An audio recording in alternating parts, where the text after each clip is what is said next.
Hello everyone, welcome to this video. तो इसमें हम डिस्कस करेंगे about JEE advance 2016 and a particular problem, this particular problem from that exam. Now मैं इसको discuss करना चाहता हूँ so that we can discuss about a few important topics like mean value theorem, increasing decreasing properties, and how to use this kind of properties and this kind of techniques to solve integrations. By the way, जो भी देख रहे हो आपको मैं बता देना चाहता हूँ कि मोस्टली वीकली अभी 8 PM को क्लासेस होंगे, live classes, live problem solving sessions for ISI and JEE advanced. तो you can attend that on YouTube. तो आज है वैसे 14 सितंबर एंड देन नेक्स्ट वाले भी कम्युनिटी पोस्ट से शेड्यूल्ड हो जाएंगे। तो इसको देखते हैं पहले, ठीक है। तो what is your first impression जब आप इस क्वेश्चन को देखते हो? सो देखो, जिनको भी लिबनिट्ज़ रूल पता है, जिनको भी लिबनिट्ज़ रूल ऑफ डिफरेंशिएशन पता है, वो इमीडिएटली नोटिस करेंगे कि we have a variable in the integration. और जैसे ही आपको इंटीग्रेशन लिमिट्स में वेरिएबल दिख जाए, आपको पता होना चाहिए कि I might be able to do differentiation under the integral sign. तो स्टार्ट करते हैं उससे।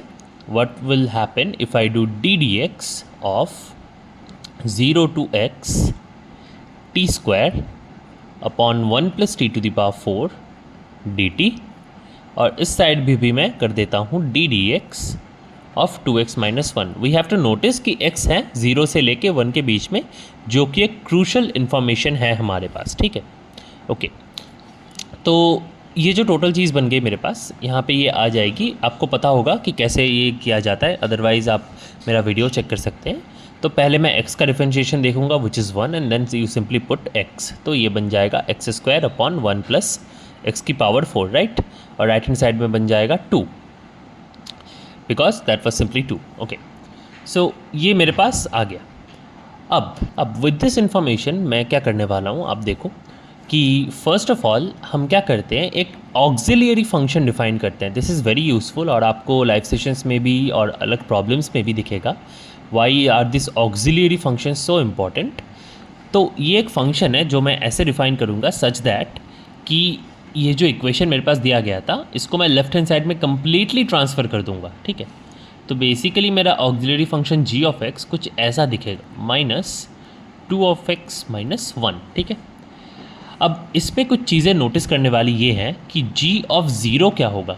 अब हम 0 और 1 के लेके लाइक क्यों ऑब्सेस्ड हैं, क्योंकि ऑब्वियसली मुझे पता है कि 0 ≤ x ≤ 1। Okay, so g of 0 बनेगा 0 से लेके 0 t² upon 1 + t to the power 4 dt -2 × 0 - 1। अब इंटीग्रेशन ऑफ 0 to 0 इज़ 0, और ये बन जाएगा -1, सो दिस इज़ +1, ऑलराइट।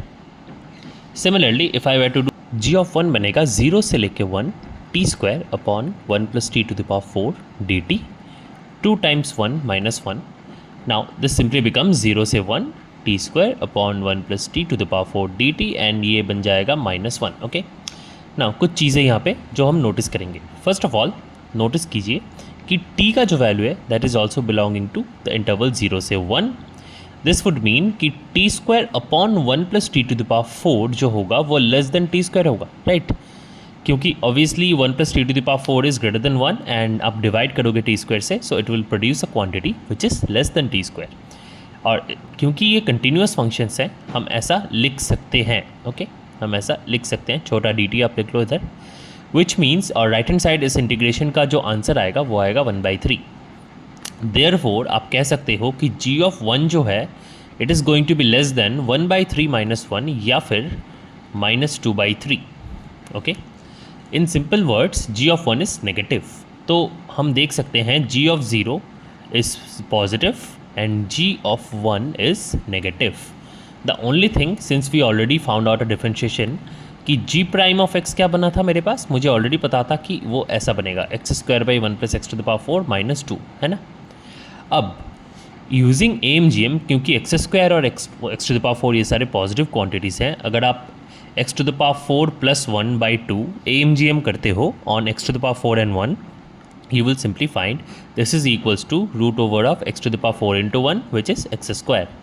और यहाँ से you can simply get कि x² divided by 1 + x to the power 4 is less than equals to 1/2। and this also means क्या, कि g prime of x जो है that is also less than equals to 1/2 minus 2 which is minus 3/2 and this proves कि g prime x is always less than 0, मतलब कि g जो है मेरा हमेशा मोनोटॉनिक डिक्रीजिंग फंक्शन है. Okay, this is a monotonic decreasing function. अब g एक मोनोटॉनिक डिक्रीजिंग फंक्शन है, मुझे पता है कि g ऑफ 0 पॉजिटिव है, मुझे ये भी पता है कि g ऑफ 1 लेस देन 0 है, राइट. तो ऑब्वियसली डिक्रीज़ कर रहा है, तो क्योंकि ये कंटिन्यूसली डिक्रीज़ कर रहा है फ्रॉम 0 से लेके 1, राइट, और इस जगह पे ये पॉजिटिव था, इस जगह पे ये नेगेटिव था, मतलब बीच में एक पॉइंट ऐसा रहा होगा, एग्जैक्टली एक ही पॉइंट जहाँ पे ये 0 था, एक ही पॉइंट ऐसा 100% एग्जिस्ट करता है due to the mean value theorem. Therefore there is exactly one solution. एक सोल्यूशन है जहाँ पे g ऑफ x 0 होता है और g of x 0 is what we wanted, अगर आपको याद है, क्योंकि हम इसी इक्वेशन का सोल्यूशन कर रहे हैं जहाँ पे g ऑफ x को 0 होना है या फिर इसको इक्वल होना है, राइट. तो there were only one particular solutions to this equation. So I hope you like the video. Let me know in the comment section कैसा लगा. So we'll do a lot of more problem sums before 2026 exams. Thank you for watching.